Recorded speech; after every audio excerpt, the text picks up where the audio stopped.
नमस्कार दोस्तों, आपका स्वागत है। आज की हमारी कहानी है जो बोया वही पाया।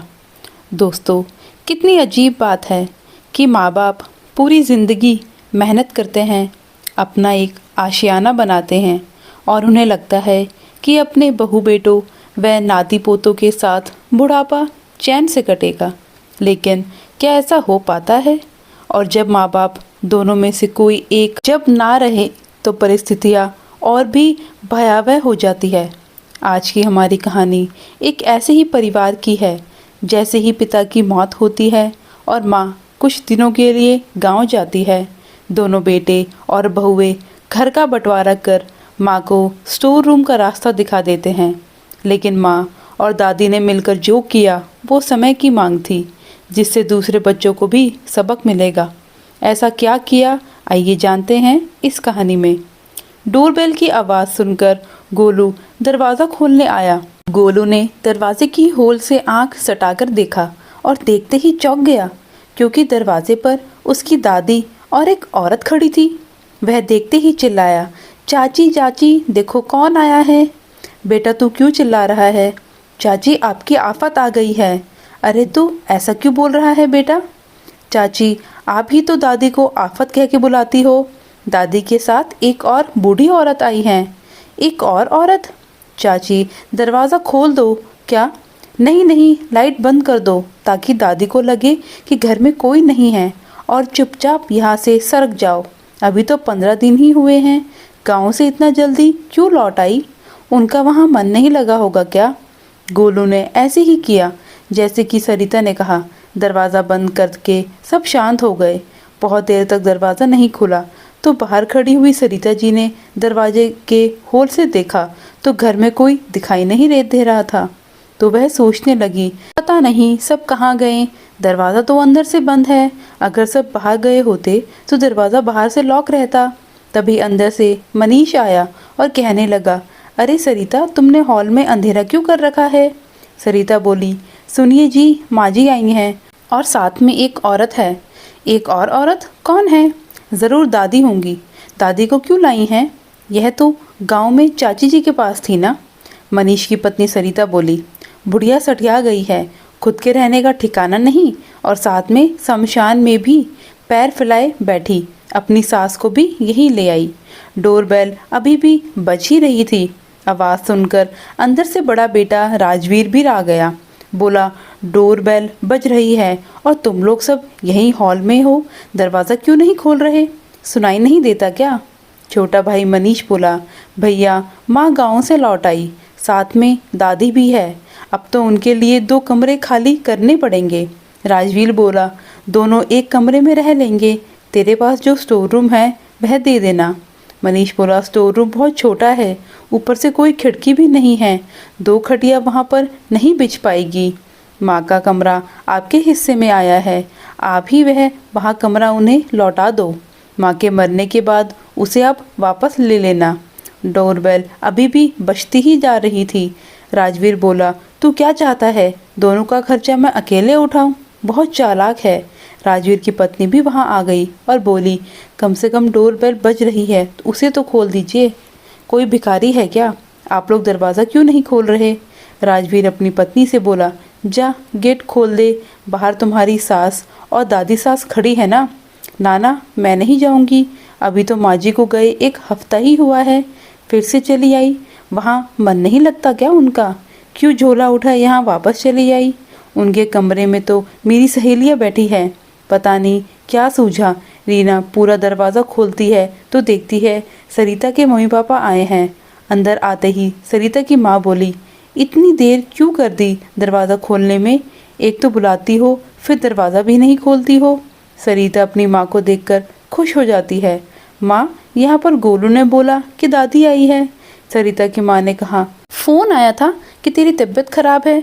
मुझसे रहा नहीं गया, मैं तो तुरंत घबराए घबराए चली आई और तूने गेट पर खड़ा रखा मेरा। अब जा 1 गिलास पानी लेकर आ। पर माँ, मैंने तो कोई फ़ोन नहीं किया था और मेरी तबीयत भी ठीक है। तभी सरिता जी और उसकी सास कल्याणी जी लाठी का सहारा लेते हुए अंदर आते हुए कहती है, हमने समदन जी को फ़ोन करके बुलाया है। क्योंकि तुम लोग दरवाज़ा तो खोल नहीं रहे थे, इसलिए मैंने यह तरीका अपनाया ताकि दरवाज़ा खुल जाए। आशा जी बोली, गेट खोलने में इतनी देर क्यों लगा दी? हम पड़ोसियों के घर चाय पीने गए थे, वहीं से फ़ोन लगाया। बड़ी बहू बोली, खाना खाने के बाद आंख लग गई थी माँ जी। आशा जी देखती है दोनों बेटे बहू सब हाल में बैठे हुए थे। छोटी बहू उनके पास खड़ी है। आशा जी को माजरा कुछ समझ नहीं आया। पहले वे अपनी सास कल्याणी जी को लेकर अपने कमरे में गई तो देखा बड़ी बहू रीना की सहेलियां वहां पर बैठकर सब पार्टी कर रही थी, गपशप लड़ा रही थी, अच्छे अच्छे पकवान भी खा रही थी। उनका सामान इधर उधर बिखरा पड़ा था। यह सब देखकर घबरा गई। फिर अपनी सास कल्याणी जी को दूसरे कमरे में बिठाया और अपनी बड़ी बहू के पास गई। वह सब क्या है? मेरे कमरे में तुम्हारी सहेलियां क्या कर रही है? बड़ी बहू बोली, आप दादी जी को भी यहाँ ले आई, घर में कमरे की कमी है। आशा जी बोली, घर में 6 कमरे हैं, एक में तुम रहती हो, दूसरे कमरे में छोटी बहू, एक कमरे में तुम दोनों के बच्चे रह रहे हैं, एक गेस्ट रूम है, बाकी 2 कमरे तो खाली है ना। वैसे भी मैं माँ जी को अपने कमरे में ही रखूंगी, इसलिए एक कमरा तो फिर भी शेष रह गया। राजवीर बोला, यह क्या बात है ना माँ, हमने घर का बंटवारा कर लिया। तुम्हारे बाप को गुजरे अभी 1 महीने भी नहीं हुए और तुमने घर का बंटवारा कर लिया। बड़ी बहू, क्या संस्कार लेकर आई हो? अपनी सहेलियों के साथ पार्टी कर रही हो। तुम्हारे ससुर को गए हुए 1 महीना भी नहीं हुआ है अभी तक, और यह सब शुरू हो गया है तुम्हारा। मेरे रहते हुए घर कैसे बांटा तुम लोगों ने? तुमने आदमी तो हम उतने ही हैं, कमरा कम कैसे पड़ गया? छोटा बेटा बोला, दोनों के हिस्से में 3-3 कमरे आए हैं माँ, एक हम पति पत्नी को चाहिए, एक मेरे बच्चे को, और एक मुझे गेस्ट रूम के लिए चाहिए। आशा जी बोली, ऐसा करो बेटा, दोनों भाई गेस्ट रूम एक ही रख लो, 2 गेस्ट रूम की क्या ज़रूरत है? राजवीर बोला, माँ आप स्टोर रूम में रह लो, वहाँ ज़मीन पर गद्दा बिछा देंगे। अब देखो ना, उसकी माँ भी आ गई है, उधर रीना की सहेलियाँ भी है। एक काम करो, आप स्टोर रूम में रह लो। बेटा, दादी तो गांव की हैं, उनको खुले में रहने की आदत है, और स्टोर रूम बहुत छोटा है, उसमें तो खिड़की भी नहीं है, उन्हें बहुत घुटन भी हो जाएगी। मैं अपने कमरे में रहूँगी। बहू अपनी सहेलियों से बोलो, पार्टी ख़त्म हो गई हो तो यहाँ से चलती बने। माँ जी, वह अभी 1 घंटे पहले ही तो घर में आई हैं, अभी मैं उन्हें जाने के लिए कैसे कह सकती हूँ? दरअसल आशा जी के पति यानी कल्याण जी का बड़ा बेटा परलोक सुधार गया था। बेटे की अचानक मौत से कल्याणी जी सदमे में चली गई थी और वह बहुत बीमार भी रहने लगी थी।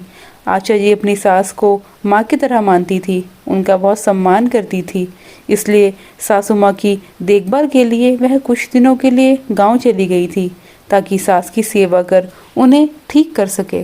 पूरे 20 दिन बाद वापस आई तो वह सास को भी ले आई। बेचारी बहुत रो रही थी और अकेली भी तो हो गई थी, रो रो कर सुख का कांटा सी हो गई थी वह। आशा जी को अपनी देवरानी पर बिल्कुल भी भरोसा नहीं था। वह कल्याणी जी का सही ढंग से देखभाल कर लेंगी। कुछ दिनों में देवरानी भी अपने बेटे बहू के घर शहर में रहने के लिए हमेशा के लिए वहां जाने वाली थी, मगर आज अपने घर का वातावरण देखकर वह खुद भी घबरा गई। आज पहली बार उन्हें अपने बेटे पराये से लग रहे थे। आशा जी स्टोर रूम वाले कमरे में बैठी थी कि स्टोर रूम की दीवार पर टंगी उनके अपने पति की फोटो को देखा तो वह रो पड़ी और कहने लगी, इतना बड़ा घर दिया, फिर भी बेटे ने आपकी तस्वीर को स्टोर रूम में टांग दिया। बच्चों ने मेरे कमरे को छीन लिया। वह फोटो के सामने खड़ी होकर वह जुदाई आवाज़ में बोल रही थी, आपके बेटे मुझे अजनबी से लग रहे हैं। ऐसा लग रहा है जैसे किसी पराए घर में आ गई हूँ मैं। जब आपकी फ़ोटो के लिए एक ही जगह नहीं है तो मेरे लिए क्या ही जगह होगी इस घर में। आपके मरते ही बेटे बहू का रवैया बिल्कुल बदल गया। आशा जी ने स्टोर रूम में गद्दा बिछाया, अपनी सास को वहीं पर लेटा दिया। सुबह का आए आए रात हो गई। दोनों बहू ने सास और दादी सास को खाने को क्या पूछती जब पानी तक नहीं पूछा। आशा जी खाने का इंतज़ार करती रही, मगर 9 बज गए, खाना नहीं आया। उनकी सास भूख में छटपटा रही थी।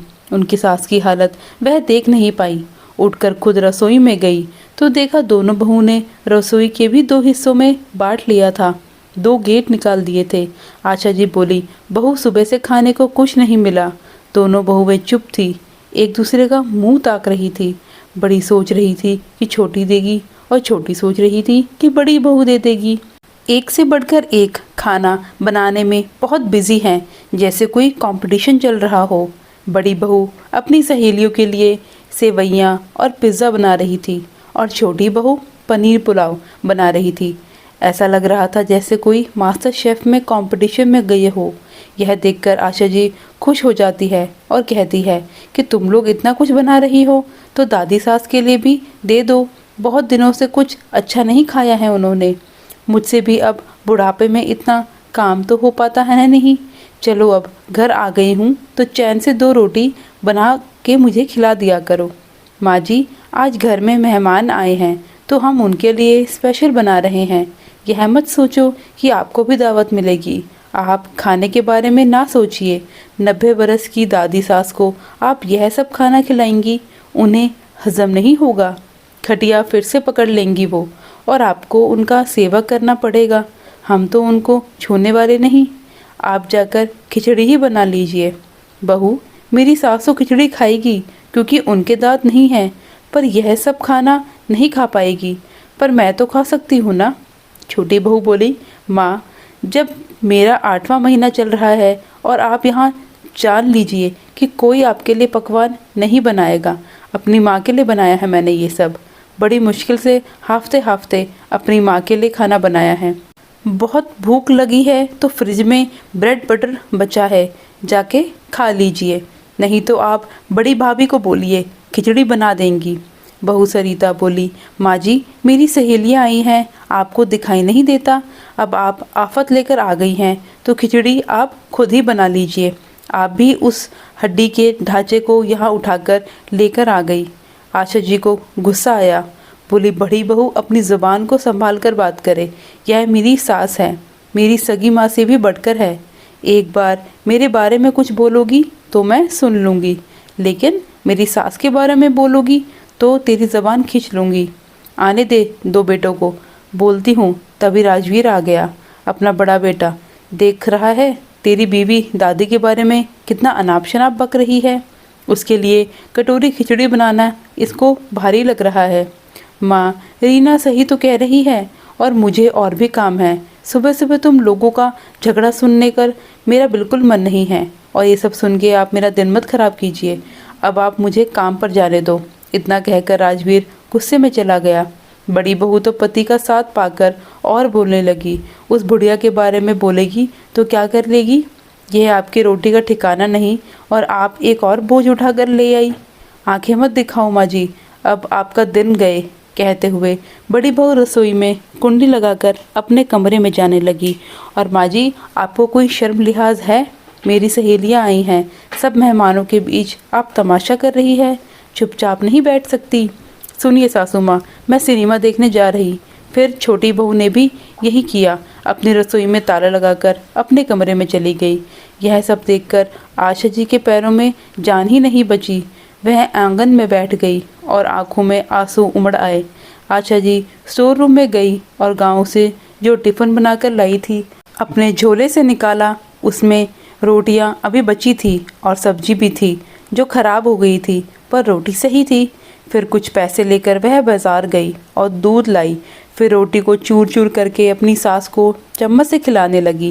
पहराने वाला मुंह में जाते ही सास ने कहा, दोनों बेटे बहू हाथ से निकल गए। कल्याणी जी जो 90 साल की हो गई थी, दुनिया देखते हुए उन्हें अनुभव से ही जान लिया था कि मामला खराब है। आशा जी बोली, ऐसा कुछ नहीं है माँ जी, आप बेवजह शक कर रही है। कल्याणी जी बोली, जब बहू बेटे 1 घंटे बाद गेट खोले तभी मैं समझ गई। अंदर आई तो मेरे दोनों पोतों ने मेरी तरफ देखा भी नहीं। इनका पूरा बचपन मेरी गोद में गुजरा था। अरे जब मैं अंदर आई तो उन्होंने मुझे देखा तक नहीं। तभी मैं समझ गई कि बेटे अब पराए हो गए हैं। मुझे आशा कल सुबह ही गांव ले चल, हम वहीं ठीक है। शहर की आबो हवा ठीक नहीं है। बच्चे जब बदल गए तो हमें भी अपना रूप बदल लेना चाहिए। उनकी बात सुनकर आशा जी रो पड़ी और सोचने लगी, शायद मेरे संस्कारों में ही कोई कमी रह गई थी। शायद मेरी परवरिश की कमी थी। नहीं, शायद कमी परवरिश में नहीं, शहर की हवा में है। आजकल के बच्चे, शहर के बच्चे खासकर, आज़ादी चाहिए होती है इन्हें। सास की सेवा करना कोई नहीं चाहता। धीरज रख, अब अपना मन मत खराब कर उन बच्चों के लिए। इतना कहकर कल्याणी जी अपनी बहू आशा की आंखों में आंसू पोंछने लगी और प्यार से सर पर हाथ रखकर फेर कर बोली। थोड़ा अपनापन मिला तो वह फूट फूट कर रो पड़ी। दिल में दबे जज्बात बाहर निकल आए। कल्याणी जी बोली, तू मुझे 2 रोटी मत खिलाना, 1 रोटी तू भी खा ले। मैं भी तेरी सास हूँ पगली। रात को जब बेटे आए, दोनों ने माँ और दादी को खोज खबर नहीं ली। अपने अपने कमरे में जाकर सो गए। माँ ने कुछ खाया या दादी ने कुछ खाया या नहीं, कि दादी की तबीयत कैसी है। बड़ी बहू आधी रात को सिनेमा देखकर सीधा अपने कमरे में ही चली गई और सब खिलखिलाकर हंस रहे थे, जैसे रात नहीं सुबह हुई हो। माँ अपने घर में, अपने कमरे में नहीं, स्टोर रूम में सो रही है और पूरे घर में बेटे बहू ने कब्जा कर डाला। बड़ी बहू के हिस्से में उसकी सहेलियां हैं और छोटी बहू के कमरे में उसकी माँ है।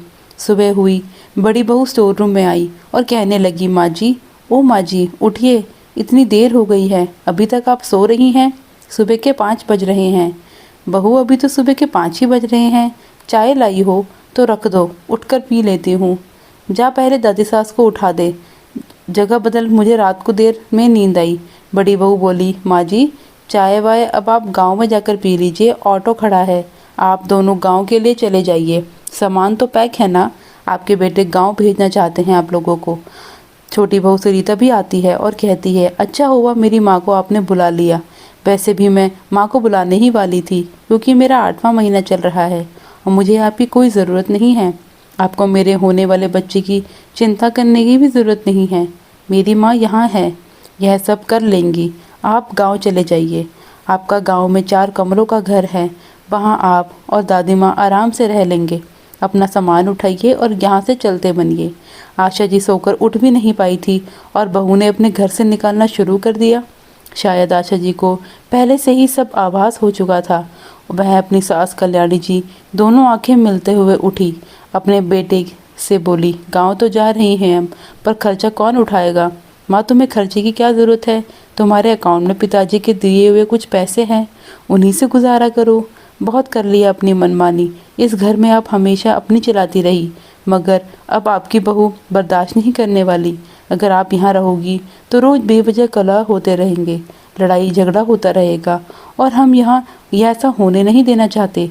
इसलिए आप यहाँ से चली जाइए। अपने बेटे की बात सुनकर कल्याणी जी की आंखें भर आई। तुझे तो शहर की हवा लग गई है बेटा, तेरी आंखों में शर्म लिहाज कुछ बचा ही नहीं है।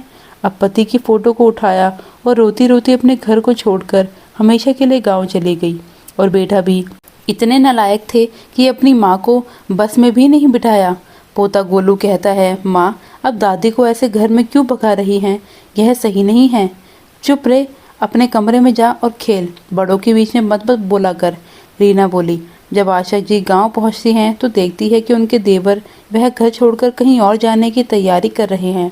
आशा जी के साथ कल्याणी जी बोली, बेटा रमन, तू कहाँ जा रहा है? एक बेटे के घर से तो भगा दिया, अब तू भी हमें छोड़कर जा रहा है क्या? हाँ माँ, मैं अपने बच्चों के साथ शहर जा रहा हूँ, पर तू भी ध्यान रखना, अपने गांव की ज़मीन मत बेचना। देख आज आशा की क्या हालत हो गई है। रमेश के जाने के बाद वह भी बेघर हो गई है, अब गांव में ही उसका ठिकाना है। आशा जी की हालत देखकर उनके देवर बहुत परेशान हो गए, लेकिन उन्हें शहर जाने की टिकट करवाई थी तो आशा जी को सांत्वना देकर अपने बेटे के घर वह शहर चले गए, क्योंकि उन्हें तो विश्वास था कि उनके बेटे बहू ऐसे नहीं हैं। कमला जी और आशा जी दोनों गांव में ही अपना जीवन गुजर बसर कर रहे थे। आशा जी अपनी सास का बहुत ध्यान रखती थी, समय समय पर उन्हें खाना बनाकर खिलाती थी, उनकी खूब सेवा करती थी। और उधर शहर में दोनों बेटे निश्चिंत हो गए कि चलो माँ और दादी अपने अपने घर चले गए, आफत हमेशा के लिए टल गई। बेटे बहू मिलकर खूब मज़े में पार्टी करते, डिस्को जाते। सरिता खुशी से चहकते हुए अपनी माँ के कमरे में गई। अब तो सारी टेंशन ख़त्म माँ, अच्छा हुआ वह बुढ़िया अपनी सास को लेकर अपने गांव चली गई। अब मैं होने वाले बच्चों के लिए शॉपिंग कर लेती हूँ, एक पालना भी लेना है मुझे। सुनो बिटिया, तुम्हारे ससुर जी को ख़त्म हो गए थे तो मैं तेरी गोद भराई नहीं कर पाई, अब हम गोद भराई की रस्म कर लेते हैं। हाँ तुम सही कह रही हो माँ, और सरिता ऐसी हालत में तू शॉपिंग मत करना, बेटा मैं अकेले चली जाती हूँ। ठीक है माँ, मेरी फेवरेट रेड कलर का कपड़े लेकर आना, तब तक मैं अपनी सहेलियों को इनवाइट कर लेती हूँ। छोटी बहू ने तो अपनी गोद भराई की रस्म भी शुरू कर दी थी, पर अपनी सास को उसने बुलाना भी सही नहीं समझा। दुनिया के भर के लोगों को बुलाया, निमंत्रण दिया, उसके मायके से सब लोग आए, सहेलियां आईं, पर वह सास जिन्होंने बड़े प्यार से उसे अपने घर की छोटी बहू बनाकर लाई, उन्हें वह बुलाना सही नहीं समझती थी। 2 दिन बाद गोद भराई की रस्म शुरू हो गई। सब मेहमान सरिता के होने वाले बच्चे को बधाई देते। उसकी माँ होने वाले बच्चों के लिए सोने के कड़े और चैन देती है। सरिता कहती है, माँ तूने मेरे होने वाले बच्चों को लिए चैन दिया, और अगर तुम्हारी जगह मेरी सास होती तो 500 से ही काम चला लेती। और वह बूढ़ी दादी 100 पकड़ा देती और कहती ही, खूब जियो, खुश रहो, आशीर्वाद से ही हमारे काम चलाना पड़ता। अच्छा हुआ टेंशन गई, पूरी तरह से छुटकारा मिल गया। गोद भराई की रस्म होने के बाद सारे मेहमान खाना खा रहे थे, तो इस समय दरवाजे की घंटी बजी। एक आदमी आया, उन्होंने एक लिफाफा पकड़ाया। मनीष दरवाज़ा खोलता है और बोलता है कि हाँ जी, आपको किससे मिलना है? राजवीर, मनीष का घर यही है? आदमी ने कहा, हाँ जी मैं मनीष हूँ, आपके लिए गिफ्ट आया है। सरिता कहती है, जी गिफ्ट? ज़रूर मेरे होने वाले बच्चे के लिए किसी ने दिया होगा। हाँ हाँ रुक जाओ, मैं देखती हूँ। और मनीष लिफाफा खोलता है तो पढ़ता है, और उसे पढ़कर चौंक जाता है, और उसकी तो बोलती ही बंद हो जाती है। सरिता कहती है, क्या हुआ, कुछ बोलो तो सही। राजू भी आ जाता है। क्या हुआ मनीष, तुम इतने खामोश क्यों हो? मनीष उसके हाथ से लेटर पकड़ता है, और वह लेटर पढ़ता है तो वह भी चौंक जाता है। वह आदमी कहता है कि इस घर के कागजात है, अब मैं इस घर का मालिक हूँ। यह घर आपकी माँ ने हमें बेच दिया है, आप इसे तुरंत खाली कर दे, नहीं तो पुलिस को बुला लूँगा। राजवीर और मनीष दोनों के हाथ पैर फूल गए। इधर राजवीर परेशान था कि यह क्या हो गया, अभी टेंशन गया ही था कि फिर से टेंशन आ गया। राजवीर सदमे में आ गया। अभी के अभी घर खाली करो, उस आदमी ने तेज़ आवाज़ में कहा। उसने बहुत कोशिश की, मगर उन लोगों ने ज़बरदस्ती राजवीर और मनीष का सामान घर से बाहर फेंकना शुरू कर दिया। सारे मेहमान वहाँ खड़े तमाशा ही देखते रह गए। राजवीर तो सड़क पर ही आ गया, उसे समझ ही नहीं आ रहा था कि क्या करे। सरिता हाथ जोड़कर बोली, भैया हमें कम से कम एक रात तो यहाँ रहने दो, मैं प्रेग्नेंट हूँ, ऐसी हालत में मैं कहाँ जाऊँगी? आप कहीं भी जाइए, मुझे कुछ नहीं पता। जब आपने अपनी माँ को इस घर से निकाला था तब आपने उनके बारे में नहीं सोचा, तो मैं क्यों सोचूं? मैं तो इस घर का मालिक हूँ। आप यहाँ से चली जाइए, तो आपको जो करना है आप वो करिए, मुझे आपसे कोई मतलब नहीं है। राजवीर, मनीषा सरिता की माँ के घर पहुँचे कि रात वहीं गुजार लेंगे, पर सरिता के भाई भाभी ने भी उन्हें वहाँ रहने नहीं दिया। उसकी भाभी बोली, सरिता दीदी, जब आप अपनी सास को ही नहीं समझा तो मैं आपकी नंद हूँ, बहन को क्यों समझूं? आप प्रेग्नेंट हैं तो सारा बोझ मैं ही क्यों उठाऊं? आपका इस घर में कोई अधिकार नहीं है। सरिता की माँ बोली, बहू ऐसा मत करो, कहाँ जाएगी बेचारी इस हालत में? माँ जी, आपको यहाँ रहना है कि आपको भी घर से निकाल दूँ? मजबूरी में उन्हें सड़क पर ही रात बितानी पड़ी, और भागदौड़ में सरिता का पेट दर्द भी बढ़ गया, उससे खूब दर्द होने लगा। वह रोने लगी। मनीष घबराता हुआ उसे अस्पताल ले गया, पर रात को कोई इमरजेंसी में भी एक एडमिट नहीं कर रहा था। वह पागलों की तरह हॉस्पिटल के चक्कर लगाता जा रहा था। अंततः उसे किसी एक सरकारी अस्पताल में एडमिट कर लिया गया, और उसके बच्चे को नहीं बचाया जा सका। मनीष का रो रो कर बुरा हाल हो रहा था। सरिता तो सदमे में ही आ गई। वह बुद्ध बनी रहती, किसी से बात नहीं करती। शायद उसे अफसोस हो रहा था कि कहीं ना कहीं उसने अपनी सास के साथ बहुत बुरा किया था। आज उनके बुरे कर्मों की सज़ा मिल रही थी। सुबह हुई तो उन्होंने एक छोटा सा घर किराए पर लिया, और वहीं पर दोनों भाई चले गए। कुछ दिन बाद राजवीर अपनी माँ से बात करने के लिए गांव निकल पड़ा, मगर जब वह गांव पहुंचा तो उसे पता चला कि गांव की सारी प्रॉपर्टी तो माँ ने बेच दी थी। खरीदने वाले हर सुख वाले लोग हैं, उनकी माँ दादी के साथ कहाँ गायब हो गए किसी को पता ही नहीं चला। बगल में उसके चाचा रहते थे, वह भी गांव छोड़कर शहर चले गए थे अपने बेटे के पास। फिर एक पड़ोसी ने कहा, राजवीर, मनीष, तुमने अपनी माँ के साथ अच्छा नहीं किया। यह गांव भी छोड़कर वह चली गई, साथ में अपनी सास को भी ले गई। मैं मना करता रहा पर वह नहीं मानी। पड़ोसी ने चिट्ठी पकड़ाई, वह चिट्ठी उसकी माँ की थी। उसने चिट्ठी खोली तो लिखा था, आ गए बेटा, मैं जानती हूँ तुम यहाँ पर ज़रूर आओगे, इसलिए मैं चिट्ठी छोड़कर जा रही हूँ। अब तुम्हें हमारा खबर रखने की कोई ज़रूरत नहीं है। यह घर मेरे नाम था। जब तेरे पिता को पहले हार्ट अटैक पड़ा था, उन्हें आभास सा हो गया था कि ज़्यादा समय तक ज़िंदा नहीं रह पाएंगे, इसलिए उन्होंने यह घर मेरे नाम कर दिया था। इसलिए जब मैं तेरा घर छोड़कर आ रही थी तो घर की प्रॉपर्टी के कागजात अपने साथ ले आई थी, क्योंकि यह घर अब मैं तुमको नहीं दे सकती। जब मेरे बच्चों ने ही हमें पराया कर दिया तो मैंने भी अपने बच्चों को पराया कर दिया। यह घर बेचकर हम कहाँ जा रहे हैं, यह तुम्हें जानने की कोई ज़रूरत नहीं है कि हम कहाँ जा रहे हैं। अब तुम अपने मन के मालिक हो, तुम्हें जैसे जीना है जियो। बहुत दिन तक मैंने अपने मन की कर ली, तो अब तुम भी अपने मन की करो। मुझे कोई फ़र्क नहीं पड़ता। अपनी माँ की चिट्ठी पढ़कर तो राजवीर कहने लगा, दादी माँ ने हमें पूरी तरह बर्बाद कर दिया। घर बेचने का आइडिया उन्हीं का था। मनीष, हम सड़कों पर आ गए।